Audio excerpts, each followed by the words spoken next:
Men are expected to pay most of the costs of marriage from the big wedding onwards. The problem is that we have really high unemployment, 30% in many parts of the Arab world, and this is one of the major drivers of the Arab Spring. So men don't have jobs, they can't afford a wedding, they can't afford to get married. If you're not married, it's pretty hard to move out of your parents' place, all the more so if you're a woman. You're not supposed to be having sex, and you're definitely not supposed to be having children. Now, I can tell you that the Prophet Muhammad, peace be upon him, said that we as Muslims, we were supposed to, both men and women, remain chaste before marriage. And if we had difficulty doing that, we should fast. But the Prophet did not mean we were supposed to fast until our 30s. So what are we supposed to do? So we have this big group that's outside the Citadel, not supposed to be having sex, and yet how are they going to exercise their human rights, their sexual rights? We have another group of people outside the Citadel. We have all these great women in the Arab world. We've done they're educated, we've done a great job at getting women into education, and in the Emirates, where you were, there are more women in university than men. And yet the problem is that these fantastic, dynamic, intelligent women can't find husbands. And it's not because they don't want to get married, they want to get inside the Citadel. The problem is gender expectations from men. And there were a whole bunch of reasons for this, but it was summed up for me by a young Tunisian doctor who said to me, you know what, Shireen, women, when we are educated, our minds open, but the man, he is still at the prehistoric stage. And then there are all sorts of other groups that are outside the Citadel. We have men and women who have sex with their own sex or have a different gender identity. In international parlance, we call that LGBT, lesbian, gay, bisexual, transsexual, transgendered. How are they going to find space in the shifting climate of the Arab region? So my book is looking at what happens to people outside the Citadel. And I got to tell you, inside the Citadel, it ain't too rosy in the marital bed either. So that's the metaphor for the book, and I look at sex within marriage, and I look at marriage as in a sense, it is the sun of our sexual universe. It has the gravitational pull that holds our universe together. And then you go out into these planets, we have single Arabs, and then we have female sex workers, and then in the farthest reaches of the final frontier of sexuality in the Arab region, we have people in same-sex relations. My book travels the cosmos and back again. Well, so it's interesting, you use this quote that the man is still in the prehistoric stage. Something I liked a lot about the book is that very early on, you kind of trace back the history of how some of these things have been thought about, because I think something that, as someone who's lived in the Arab world, is a kind of persistent annoyance is this idea that religious conservatism is a kind of signifier of eternal backwardness, and that from time immemorial, the Muslims or Arabs have been these repressed peoples, have been kind of sexually frustrated. You get a lot of this in a kind of Bernard Lewis sort of way, writing about September 11th and things. So can you talk a bit about you write in the book about how there's been a kind of Orientalist reversal, that once upon a time in a sort of Victorian era, the West saw itself as very prim and proper, and saw the Arab world as this sort of den of licentiousness where, savages in touch with their erotic side. You read about Flaubert. Can you talk a little bit about how this evolved, both in the sort of older days, and then how it came that this idea of sort of repressive sexual mores became the dominant mode? So within the book, as you say, I cover this, and I call it trading places. So even long before the Victorian period, if we go back to the origins of Islam, it's very interesting if one looks at the early Christian commentators on Islam, the critique that they brought to Islam. One of their major criticisms was centered on the Prophet Muhammad. And they said, how can this man possibly be a messenger of God? He is so sexed up. And the reason for that is that the Prophet spoke very frankly, freely, with great humanity about sexual matters, whether it's the importance of foreplay for women, or issues of anal sex, or contraception. And it's no wonder, because sex was a major concern for peoples of the Arab world then as now. And are these things, these are sayings in the hadith, or? Yes, I mean, they're in the hadith. And of course, the Quran itself covers sex in tremendous detail. We have a long history of Arabic erotica. And much of this has actually slipped out of view in the Arab world. And in fact, many of these books are much more accessible in the West than they are in Arab capitals. Would you mind if I just read from one of go these for books? it. Okay. So how many people here are familiar with 1001 Nights? Okay, how many of you are familiar with the full frontal version of 1001 Nights with the sexual content? Sad, we must do something about that. But that really is just the tip of the iceberg. We have this incredibly rich literature, and I delved into it because I was very interested in understanding how did our ancestors talk about sex, because there's this impression now that certainly Islamic conservatives and most recently Islamists in the region have really narrowed our discourse around sex, in which sex is something that only happens in marital life, and it's not something we really want to talk about. And in fact, one Egyptian gynecologist summed it up for me quite nicely. He said to me that sex today is the opposite of sport. Football, everybody talks about it, but hardly anyone plays it. But sex, everybody's doing it, but nobody wants to talk about it. So anyway, if you go back to the history and some of these fantastic books, and one of them is called the Encyclopedia of Pleasure, and it comes from the 10th and 11th century Baghdad. And seriously, there is nothing in The Joy of Sex or in Cosmopolitan, or dare I say it, 50 Shades of Grey, that they weren't writing about 1,000 years ago in Baghdad. And so this book covers every aspect of sexual life, you name it. And it includes anecdotes like this. It talks about a woman from Medina. Hubba al-Madaniyya, for instance, said that one day she went out of the bath accompanied by a boy who had a puppy. It so happened that the puppy, seeing her vulva and vaginal lips, went between her legs and began to lick her organ. She lowered her body to give the animal a better chance of performing its job. However, when she had reached an orgasm, she fell down heavily upon it and could not raise herself until the helpless animal had died from heavy pressure. My apologies to animal lovers in the audience. The point of reading this history is not that this is a Masters and Johnson from the medieval period. We don't know if women really had these full throttle sex drives, but what was seen as acceptable is that you would talk about, you could at least write about sex in this fairly free and frank fashion. And this history continued for centuries. And again, it was often criticized by Western commentators, but very often celebrated by some, most famously Richard Burton.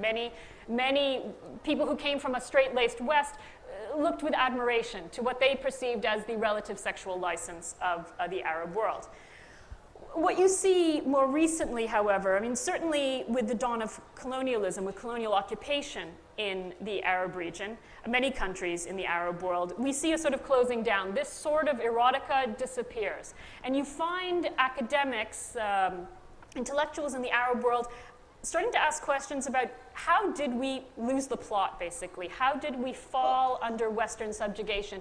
Is it because, as they say of us, that somehow that we are dissolute and we are sexually depraved? And so you start to see this almost rewriting of our own sexual history through Western eyes, and this is happening with an elite that are in contact with Westerners. And this process very much gains pace with the rise of Islamic fundamentalism, or the Muslim Brotherhood, for example, in Egypt in the 1920s. Something I think I'm interested in is this idea that Islamism as a political force and all of its consequences is essentially a modern movement, right? It's as you talk in the book about the Napoleon's invasion of Egypt, which happens around 1800? Is that, have I got that right? Late and this is what starts to set off the reaction in Arab societies of, wait, where did we go wrong? How was it so easy for these Western countries after the Enlightenment, they're so well organized, they seem so efficient, they've just come in here and they've done whatever they want. And so then you have Islamism as one of several responses, and ultimately over the course of the 20th century in certain countries, the sort of winning response as a way to how do we go back against the West and make ourselves strong. This is something I feel like in the West is very, very poorly understood because it's seen as, whenever people talk about, the Taliban have a 13th century ideology, it's, well, yes, that might be true, but it's sort of filtered through a 19th and 20th century response. But one of the interesting aspects of this closing down around sex that we see is certainly the accelerated shutting down is really something that's occurred since really the late 1970s. And not coincidentally, this is with the rise very much of Islamic fundamentalism in the region. And of course, religious conservatives, I mean conservatives in general, be they Muslim, Christian, and Jewish, or indeed even one looks at sort of other religions as well. I mean, conservatives in general use sex tied up in religion as a tool of control. Yeah, I should mention that we're once again speaking in a country where homosexuality is illegal. And where did that law come from? Well, yes, from the West, Section indeed. Section 377. Yeah. The question I'm asking in the book, there has been this closing down, and certainly this reticence, this discomfort, unease with sex was not something that one even saw in my father's day. He was born in the 1930s in Egypt, and any of you who have seen Egyptian cinema, for example, from the 60s and 70s will see that these sort of sexual themes, women dressed like Westerners, were much more prevalent. There was a comfort in the body and a comfort in one's skin that one doesn't see now. For example, my grandmother, who came from a village in the Nile Delta, her aphorisms, her pithy sayings weave through this book. For example, at one point, when she's talking about the importance of privacy, she said in Arabic, Madame Baid antizi khalas, so long as it's away from my ass, it's okay. And she wasn't talking about the village donkey either. But so we don't have to look back to the Abbasid period to see a greater comfort and a greater ease around sex. And my book is asking, look, okay, we've got to this closed place because in Egypt and much of the Arab world, we have closed down on all domains. In political thought, we've had decades of dictatorship. Our economies are in a shambles. Our cultural thought, our social thought, everything is closed down. Okay, if we're looking ahead to potentially a new order in the long term, what is that going to mean in our personal lives and our sexual lives? Because if we don't open there, we're going to find it very difficult to open in the public domain. So I want to ask you to talk a little bit about the reporting that you did for this book, and maybe you can situate us before you started doing the reporting. What inspired you to think, okay, this is a subject, there's a whole book here, and then how you went out, and I'd like you in particular to talk about this, how open people were. I'm sure not everyone was open, but my sense from reading the book is that there's a degree of openness that might be surprising to people who are not familiar with these societies. So you would think with all the taboos that I discuss in this book that it would be quite difficult to engage with people on these questions. But my difficulty was not getting people to talk about sex, it was getting them to stop talking about sex. And that's because, of course, people in Egypt and in many parts of the Arab region, they talk about sex all the time, just as anyone does anywhere in the world. So we have women talking with women, we have men talking with men. The difficulty comes when you bring men and women together, and this occurs even within marriage, very big problems from the women and husbands and wives I interviewed. And of course, when you try to take the discourse public in whether it's in the media or in schools in terms of sexuality education or in religious institutions. My point of departure for this book was HIV, which is my particular area of focus. And most people think we don't have HIV in the Arab region, and that's true. If you look at the general prevalence, we have 0.2%. That's incredibly low. But we do have HIV in groups of people who are at high risk, like injecting drug users or female sex workers or men who have sex with men. We have rates of HIV 5% and above. That's high. And by the way, men who have sex with men also have sex with women. And so the virus is spreading to the societies across the region. And in fact, the Arab world is now is one of only 2 regions in the world where HIV is still on the rise. So if you want to understand HIV, you need to talk about sex, because it's the major route of transmission. And so it was incredibly useful for me, because I put on my white coat of public health, and it gave me a sort of respectability, because the only really accepted way to talk about sex in the public domain is to problematize it. Sex is a disease, or it is an exploitation, or it is sex trafficking, or it's violence. We can't talk about it as a pleasure, we have to talk about it as a problem. Again, far removed from our ancestors who had no difficulty talking about sex as a source of creativity and well-being. Anyway, I got my white coat on, I sit down, start talking about these issues, and then I take off my white coat. And then we really start talking about sexuality. And I found that across the board, people were very frank, very funny, very open. And in fact, the less educated people were, very often the more engaged they were in these conversations. And also, the questions were fantastic. Now, can I just give you an example? Yeah, please. Just doesn't. I mean, I never met a single individual who didn't have something insightful and intelligent to say. Now, I spoke to a lot of men and women. There are mainly women's voices in the book, largely because they actually had thought much more about sex and were also highly articulate, and because the burden of sexuality and reproduction falls on them, and also, quite frankly, the burden of social control falls on women and their sexuality. But to give you one example of a question that I was asked, sexuality education is a big issue for us. We don't have it in schools in the Arab region. There's woeful levels of ignorance and confusion. One young woman who is a commerce student at one of Egypt's leading universities, she said to me, "Dr. Shireen, I have a question. I am newly engaged, and I want to know if my fiancé stands in front of the air conditioning unit, will I become pregnant?" So on further investigation, it turned out that the only class that this girl had ever received in reproductive biology was plant biology, and that she had conflated pollen with sperm and thought it was going to waft from her fiancé. Now, I know at one level this is very funny, but at the other level it is tragic, quite frankly, that this is where we are for educated young people across the Arab world. So again, professionally it was extremely interesting. It gave me the material for this book, but I have to tell you personally, one of the reasons I wanted to write this book is I wanted to understand where I came from. I wanted to understand the Arab world. I wanted to understand my heritage. And I have nothing but gratitude to the people in the Arab region who were able to look beyond the obvious differences, that I look so foreign, that my Arabic is still idiosyncratic, to say, to put it mildly. But they were able to look beyond that and to embrace me as one of their own. And writing this book has been one of the most rewarding personal experiences of my life. So in working on the book, you did a lot of reporting. A lot of the reporting was in Egypt, but you spoke to people from various different countries. And I traveled across the region as well. Can you talk a bit about the different situation? I mean, did you see real clear lines from country to country where, right, traditionally one thinks of Lebanon, for example, as kind of, the more libertine country of the Arab world, and Egypt is less so. I mean, did you see these things when you went to talk privately to women in these different countries? Did you see big national differences? Women and men. It's all a spectrum, basically. I mean, the Citadel is pervasive. I mean, it's reinforced. It looms over the social landscape in every country I visited in the region.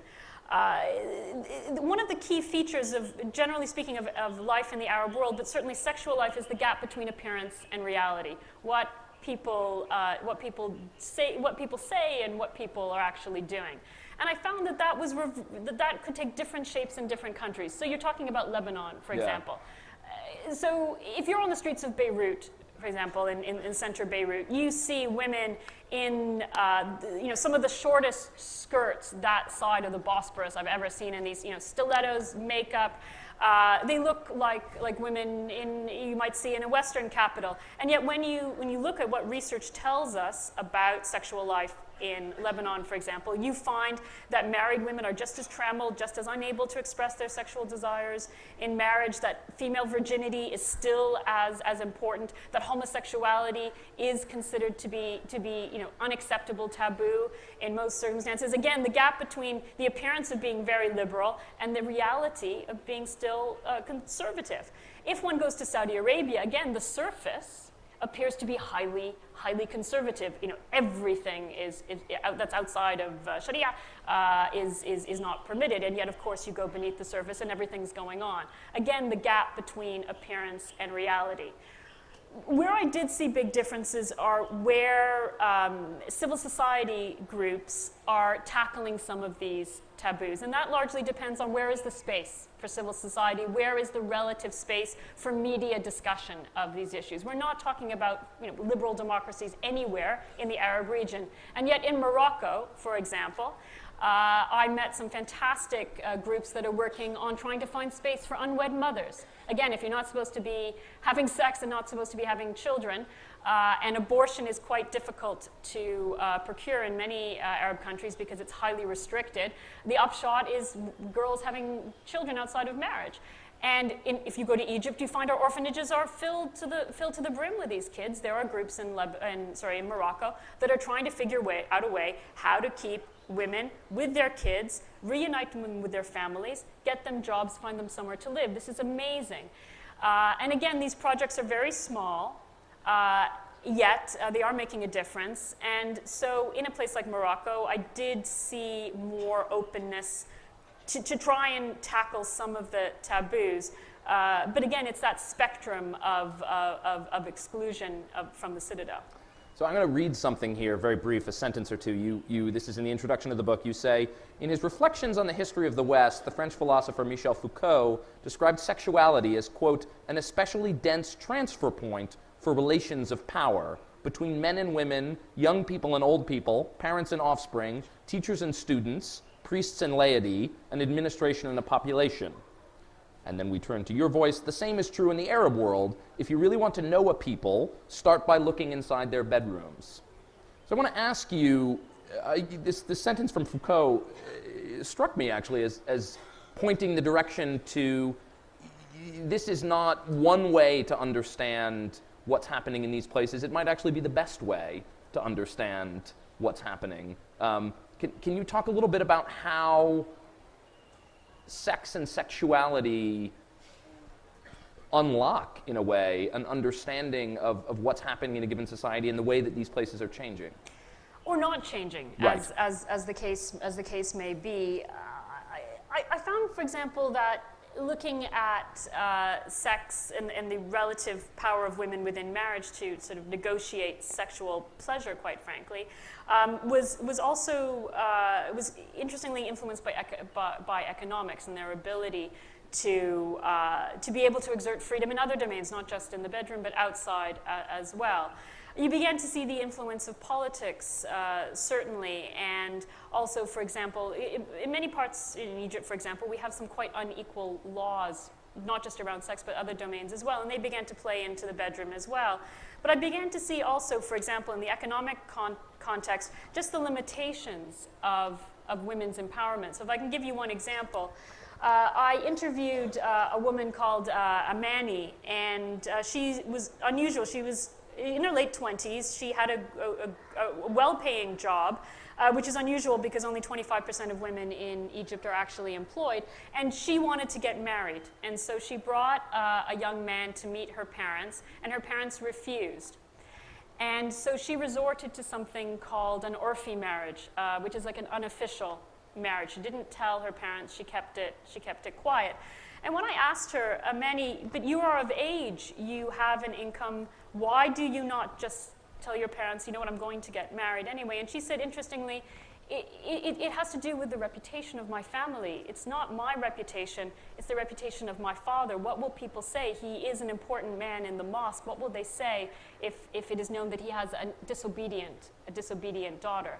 So I saw the interplay of economics there and bigger forces at play, but also how it is, many of the things that we think in the West will empower women are necessary, but certainly not sufficient conditions within Arab sexual life, inside marriage and out.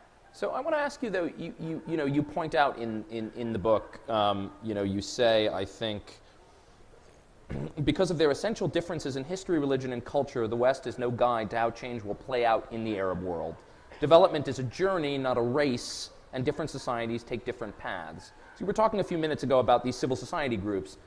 What are the mechanisms of change, and we'll come to Egypt and the Arab Spring in a moment, but setting that aside, what do you see as the mechanisms of change happening in this region? Does it go from the bedroom outward, where more younger people are maybe having a more open sexual life, and that then distills into the broader culture, or are there public interventions in the culture that kind of clear a space for people to have sexual rights and sexual freedom that they didn't have beforehand? I think it has to happen at from both directions. I think that certainly, just to come back on the point about the distinction between the trajectory of the change that we're seeing in the Arab region compared to other parts of the world, it was very interesting. This was brought home to me when I was looking at the status of people in the Arab world who have sex with their own sex, who have a different gender identity.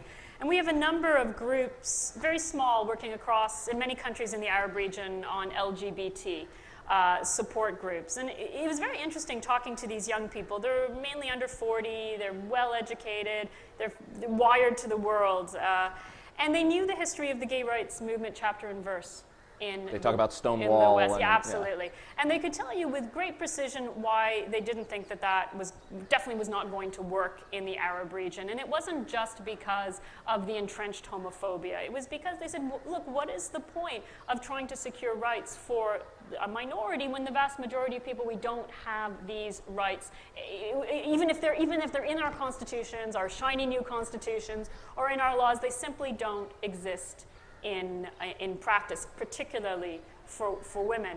And I remember talking to one young queer activist in Lebanon, incredibly, fiercely intelligent and articulate woman, and I was asking about sexual identity in Lebanon and the wider Arab world, and she said, Shireen, what are you talking about sexual identity? I don't really even have a personal identity. In the eyes of the state, I am registered as the daughter of my father, and if I were to marry, I would be the wife of my husband. How can I have a sexual identity? How can you talk about my sexual rights when I don't even have personal rights? And so the groups that I have met, the most intelligent group people working there, are trying to form broad-based coalitions. So they're not just working in their end of the rainbow. They're looking across, trying to engage women's rights groups, trying to engage groups that are interested in freedom of expression, for example, and broader human rights. So they're trying to have a broad-based coalition, but of course that's very difficult, and the Arab Spring, so to speak, has in some ways in the short term made things more difficult. Well, so let me ask you about that. Why now, I think, if I'm remembering correctly or gathering correctly, you worked on this book for a couple of years? Five So years. So you began working on the book before Mubarak is still, president for life of Egypt. And the book is finished at a point where you're able to mention in the book that the Muslim Brotherhood rises and then falls, and the coup or not coup, depending on how one wants to describe it, happens. Do you see in that process any kind of loosening of these sexual strictures, or is it that people aren't prioritizing this because the political process or the political agitation is what's more important to them? It's very interesting. Throughout the book, many of the people I interviewed talked about the events of 2011 and beyond as revolution. But I never use that term in the book, because quite frankly, if by revolution we mean a dramatic break with the past, we're certainly not seeing that in Egypt. And quite frankly, so we are hoping that Mubarak was the last in a long line of military dictators, but as recent events have shown, the army remains the ultimate force in political life. Yes, the Islamists who were persecuted came to power, are now out of power and being persecuted again. If we're not seeing dramatic changes in politics, we're certainly not going to see dramatic changes in sexual life, because actually sexuality is so much more complex. It brings in the politics, the economics, the religion, and the tradition. I don't talk about revolution in the book, I talk about evolution.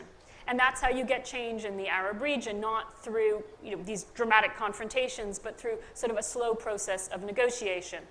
So I can give you one example of where we didn't see change and where we have seen change. So we had an instance in the wake of the 2011 uprising of a young woman called the Nude Photo Revolutionary.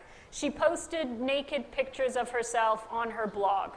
Now, I have to tell you, finding naked pictures of Arab women is not difficult, but she gave her unveiling a very political spin. She said, this is my freedom of expression and my ability to control my body, and that is a very big deal for young women, well, all women in the Arab world, the ability to make decisions about your own body. Now, what was interesting is that certainly some people applauded her, but there was huge amounts of criticism, and it came not just from the usual suspects, religious Islamic conservatives, but it came from liberals as well, people in the vanguard of the uprising against Mubarak who said this is not the freedom that we are fighting for, largely because any opening on these issues is very often perceived as a Western incursion, somehow depredation. Likely to spark a backlash. Yeah, and it's a slippery slope, and if we open the floodgates, then we'll all be sort of rushing down towards zina and adultery, fornication, and the world will end. But what's interesting, so very little movement on that particular front, that freedom of expression, of sexual expression. But on the other hand, when I started writing this book, in 2007, 2008, no woman would speak openly about having been raped. And even sexual harassment was was a subject that we didn't really talk about openly.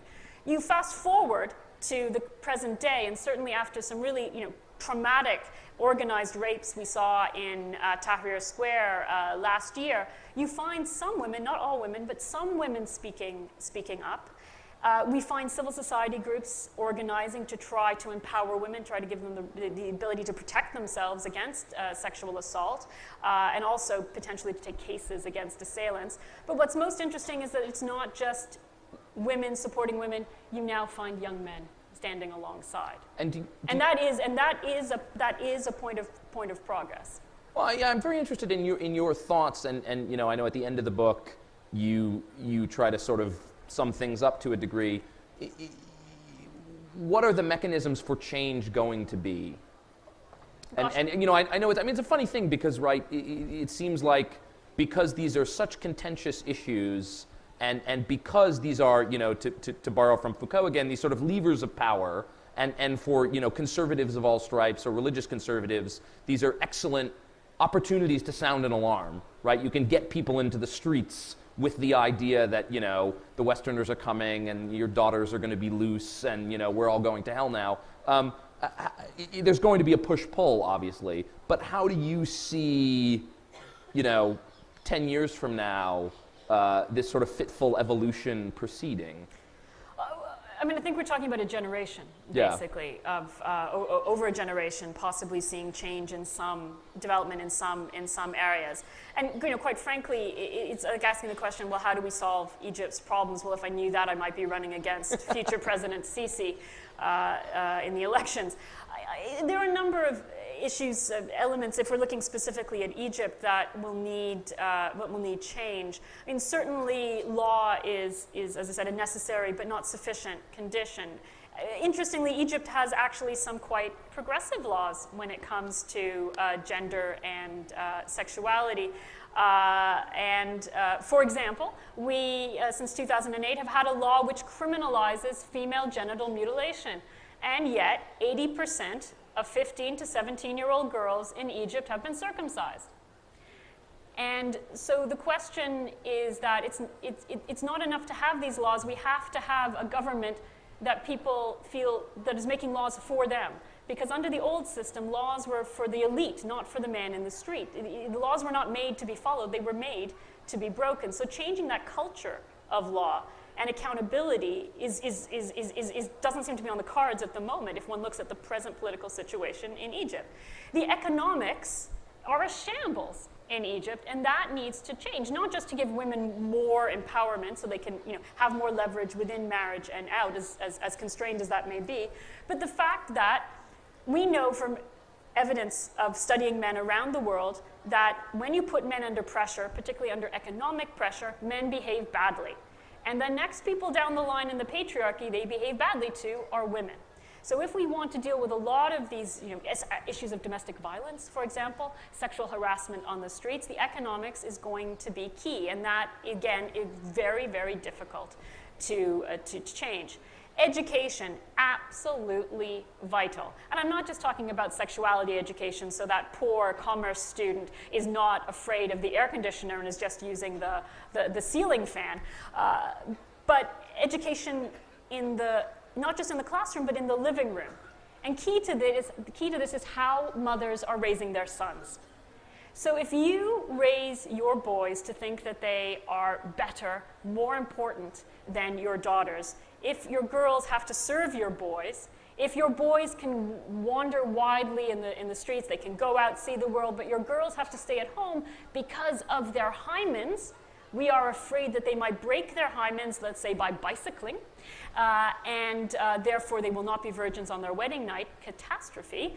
This is where the inequality starts, and it goes right through school, and then it goes into the workplace, and then it goes into marriage. So there are all these elements that need to be dealt with, and we are, I hope, at the beginning of a very, very long path to seeing some movement on these issues, but it's not going to come easy, and it's not going to come fast. And quite frankly, one of the interesting examples from India, looking at how much you have achieved in India, is also the fact that progress is not a one-way.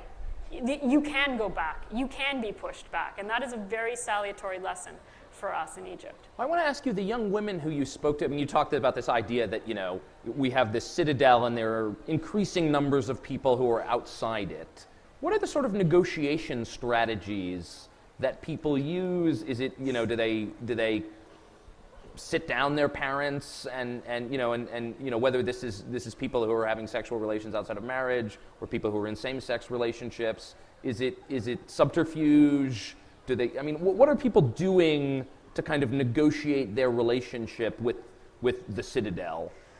Most young people I've met operate on a don't ask, don't tell basis with their parents and vice versa.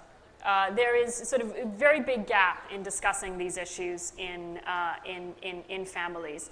But young people themselves, who all the surveys show that at least they profess a greater religiosity, even than their parents' generation, very often they resort to structures which they think will somehow give a religious veneer. It will somehow sort of get them inside the citadel, but not really. So if I can give you an example, we have all these forms of informal marriage in the Arab region. There are things that are called misyar marriage, orfi marriage, muta marriage. There are a wide variety of constructs. And they're not registered with the state. They may or may not be halal. Permitted depending on which religious scholar you're asking. But young people turn to them to give a sort of religious veneer. A kind of formal imprimatur to whatever they're doing. Yeah, but again, many of the people I interviewed were deeply conflicted. This was not, having an informal marriage was not a lifestyle choice. It was a last resort. And very often these structures can be abused. So to give you one example, we have a business, an industry in Egypt. It's called the summer marriage business, in which tourists from the Gulf states come to Egypt in the summer. They do some shopping, and very often the shopping that some male tourists are doing, and they're buying girls from a particular set of villages. And the problem with what is essentially sex trafficking, these girls are being trafficked by their parents into these marriages. And are they taken back? No, they stay in Egypt. They have one of these informal marriages. And then at the end of a couple of weeks, the document is torn up and the men go back. And what's interesting is with this appearance of Islamic conformity makes it incredibly difficult to combat what is essentially sex tourism and sex trafficking because it has the veneer of a marriage. So again, the gap between appearance and reality is throughout the region, and it causes huge problems. Now, I think a funny thing here is that, in so many of these debates, you have, the West being held up by an Islamic conservative as being, we have these cultural influences coming from the West, and they're degrading, and they're a risk to our culture. But then at the same time, I imagine that for many of the people you're talking to, ideas about greater sexual openness, greater sexual rights, greater sexual freedom are filtering in from culture that comes from outside Egypt or outside the Arab world. Is that something you found? Certainly, young people in particular across the Arab region are people watch Sex and the City, for example. You know, the highly censored, expurgated version of it, I must say. Yeah, of course they're watching American Western movies, they're on the internet, but what I found very interesting is many of the young people I interviewed, they knew about sort of sexual mores in the West. And you know, indeed, some people were titillated and really quite curious. The question that I would always be asked by taxi drivers across the region is that, is it true that Western men usually have sex with 2 women at a time? There's a lot of porn going down across the Arab region, and I had to explain that threesomes were not the norm. Many of my taxi drivers were quite disappointed to hear that. But also many of the young people I spoke with, particularly young women, knew very clearly what they thought were the aspects that they aspired to of Western sexual culture and those that they thought they could do without. I remember I interviewed one woman who runs a support club for divorced women in Egypt. And divorce, although it is increasingly common in many parts of the Arab region, is not socially acceptable in many quarters. It takes you outside the Citadel, a place you don't want to be. So this young woman, she's in her 20s, she married after a whirlwind romance, and then she got divorced in quite a sort of messy separation. And I asked her, do you not think that it would have been better if you had had the freedom to get to know your husband before marriage, including sexual freedom? And she paused and she said to me, you know, Shireen, I don't think that's the case. I don't think that sexual freedom makes for better marriages. Just look at Madonna and her many husbands. But she said to me, but there is something that I admire, that I wish we would have. She said, to her mind, what she thought is the great asset was the relationship within marriage. She thought that men treated women, husbands treated wives in the West with greater respect. That there was a greater equality within marriage, that there was a companionship, that there was a romance, that there was a communication, that not just this woman, but many wives I spoke to across the region felt was lacking in their marriages, and which they deeply aspired to. And I have to say, also their husbands, they wanted to have that connection, they just didn't know how to go about achieving it. And is it possible you to try to end here on an optimistic note that that's where the change may come from? Is people within marriages sort of beginning to assert a greater degree of equality and onward from there? Yeah, absolutely, within marriage, but I think it has to start before then in terms of how are boys and girls being socialized, how are they interacting, and I think that the question is not really pulling down the Citadel. That's not how social change happens in the Arab region. I think that we actually need to build out the Citadel so that make more room under. Yeah, that we take in groups that are currently outside. Make it a Mughal tent, perhaps. Perhaps, but then, as we've expanded it, maybe then we can take it down, but from the inside. I think it's time for some questions from the audience. Everyone a big fan for Shireen. Thank you. And Jonathan. I have to give my usual request that if your question after a few words is clearly not a question, you'll be cut off. So who would like to go first? I see someone over there with a hand up by the camera.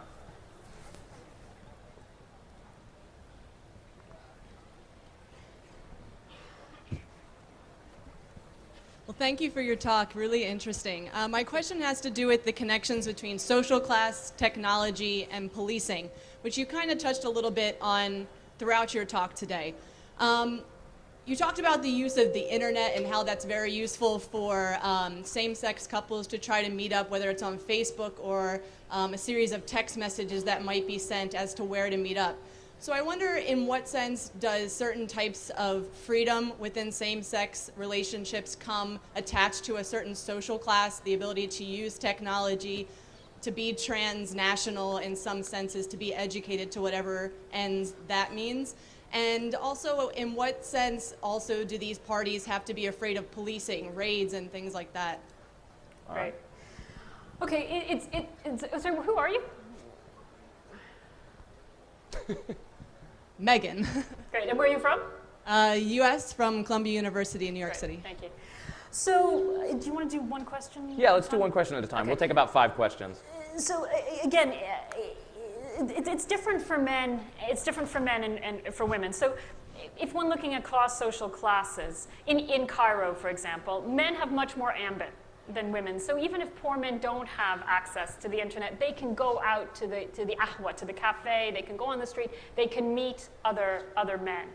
For women, it's much more difficult because their mobility is much more circumscribed by their families. And quite right. I mean, the groups that one sees that, in Lebanon, for example, where they have activist groups, they tend to be of a much more educated class. And it is more difficult to reach out to less advantaged populations.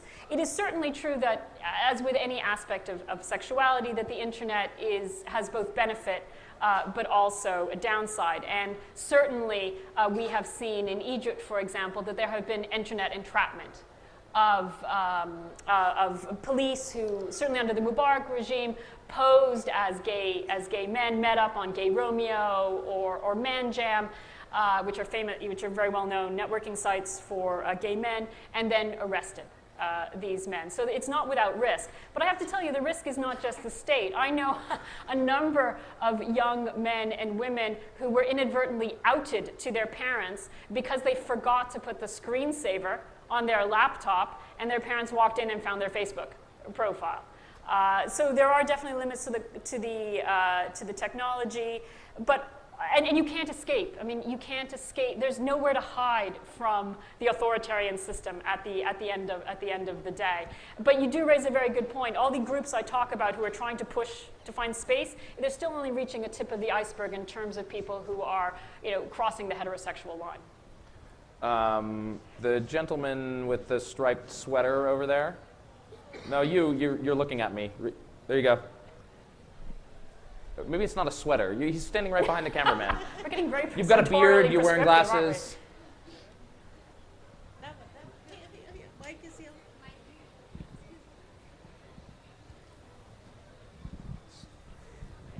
Hi, I am Aditya. I am from here only.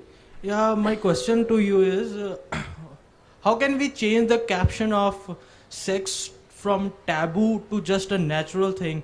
It's just a natural process, because in India, we consider sex as taboo.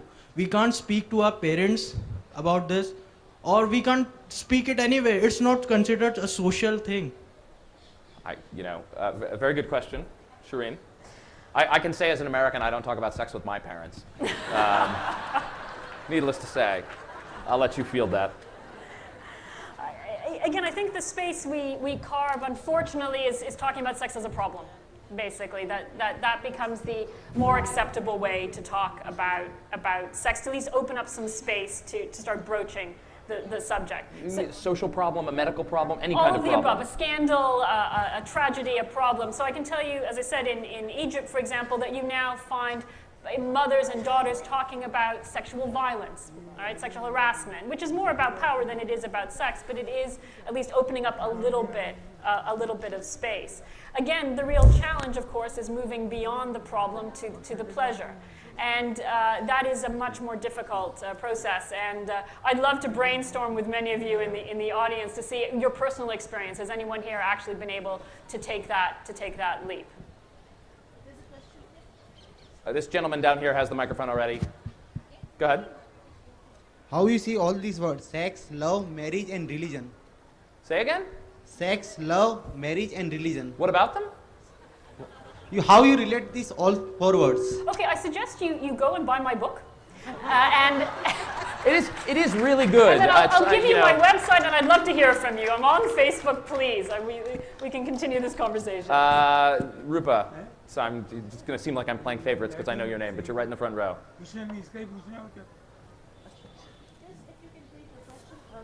Hello.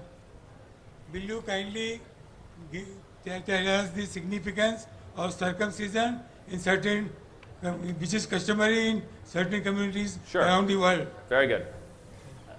Okay, sorry, are we talking about male circumcision or female circumcision? Male circumcision is not an issue in the Arab region. It's not something which is debated. It's female circumcision which is Sorry?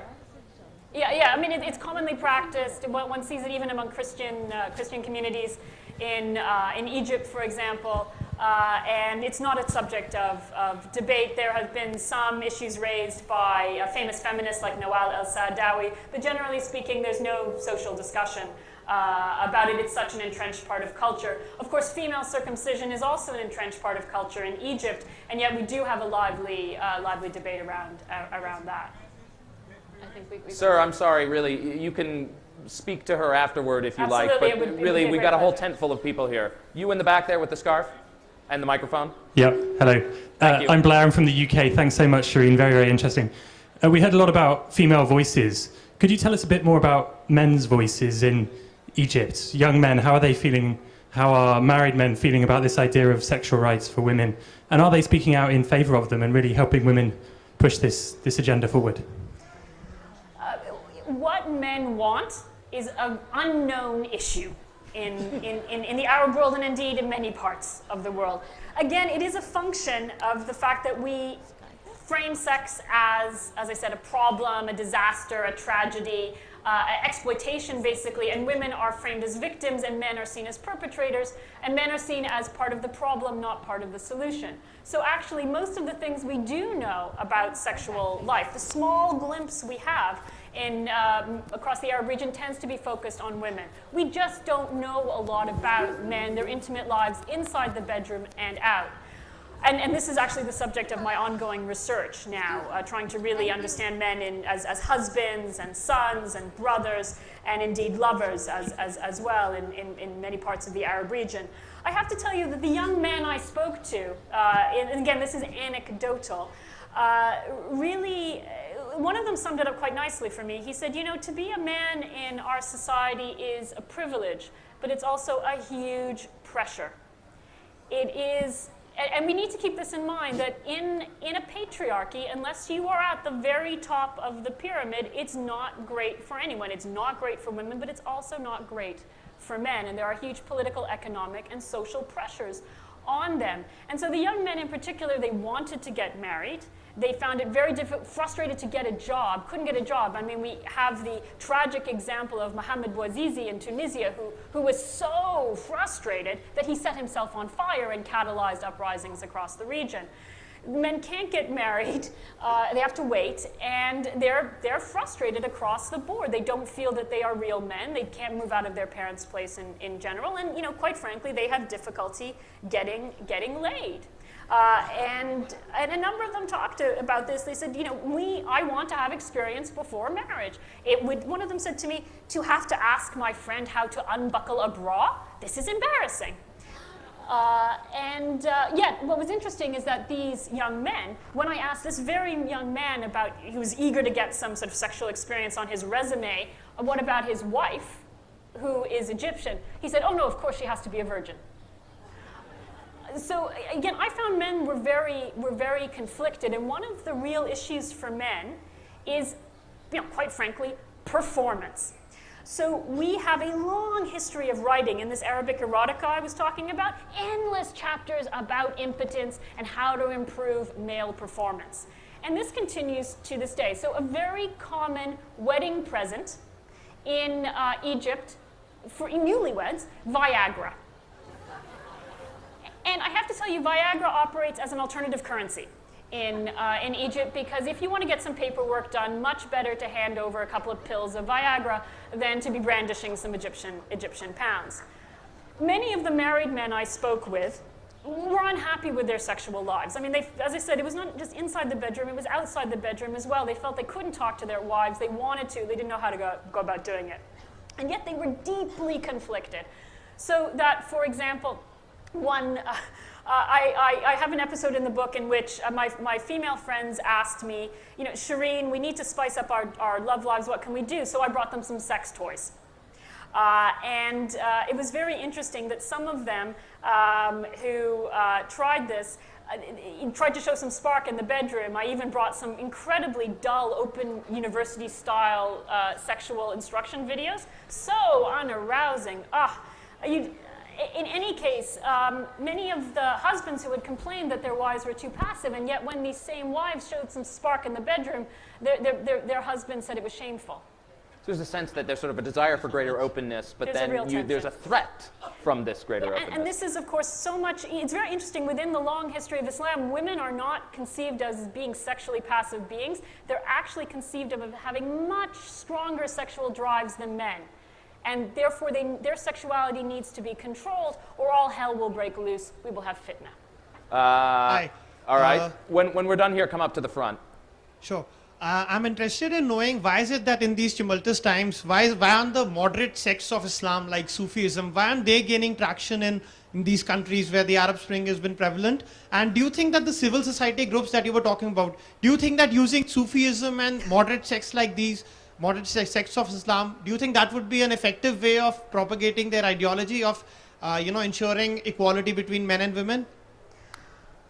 Fascinating subject. I'm not terribly well versed on Sufism. I have to say that it's seen as a minority strain within, certainly in Egypt, for example, so it's not considered to be part of the mainstream discourse, and is very rarely raised in conversations, although it is a very interesting point and one that would be worth exploring further. But in terms of the mainstream religious discourse around trying to opening up space, for example, trying to dispel the fire and brimstone that's preached about, let's say, people who have same-sex relations. So elements of Sufism never come into the discussion. Again, it's just not part of the discourse, but it'd be worth considering. Last question. Shireen, I wondered to what extent, during the course of your research, I'm here. In the front row. Great. I wonder to what extent during the course of your research you found that women themselves, to a large extent, were part of the problem in resisting change in Egypt, because one does see that play out here in India when it comes to sex and talking about sex. There's a conflict, there's a tussle between women who don't want to talk about sex versus women who are progressive and would like to talk about it. So the question really is, to what extent do women themselves have been resisting this change, and what sorts of challenges does that present? It's a very good point, because the patriarchy isn't just upheld by men, it's upheld by women as well. And we see this very clearly, for example, in the case of female circumcision. The decision to cut or not to cut your daughter is not one that fathers make. It's one that women, mothers and grandmothers, make. So absolutely, there is a sort of self-censorship. There is a sort of buy-in in many quarters to the social constraint that women should not be expressing their sexuality. On the other hand, many of the women I interviewed, although they would be reluctant, let's say, to speak openly about sex, even to their husbands, found very subtle ways to subvert the order and to get what they want. And a very superficial example of this, again, for any of you who have been to Cairo and have walked in the downtown area and seen these absolutely fantastical lingerie shops. The most amazing brassieres, underwear. I mean, bras, when you push them, they play Old MacDonald Had a Farm. Amazing stuff. This is something I think that surprises many visitors to the Arab world. If you obviously don't get around enough. Well, if you go to a mall in the UAE, where the standard outfit for a woman is full hijab, there are these. One out of every 3 stores is a lingerie store. Absolutely, because of course women want to be attractive. They want to be sexy. Actually, they want to show their femininity. But the point I'm making here is, so I go to these shops, I am surrounded by women who are mahagabat, they cover their hair, but also they're monakabat, they cover their faces. And I asked one of my friends who wears hijab, I said, why are you here? These clothes are so, we have a word that they use in England, it's tarty. And she said to me, it's very interesting, Shireen, she said, I know that some people in the West conceive of lingerie as a tool of masculine oppression. It turns women into these frilly, frothy objects. But for me, lingerie is a tool of empowerment. I cannot say to my husband, I want to have sex. And yet I put on one of these perhaps, she showed me this quite incredible red crotchless lacy thing. So I put that on and I get what I want, but I don't have to say it. I think that's thank a very you to good place to Shireen. And Thank you, everyone. And thank you to Jonathan. Thank you. And thank you. I believe.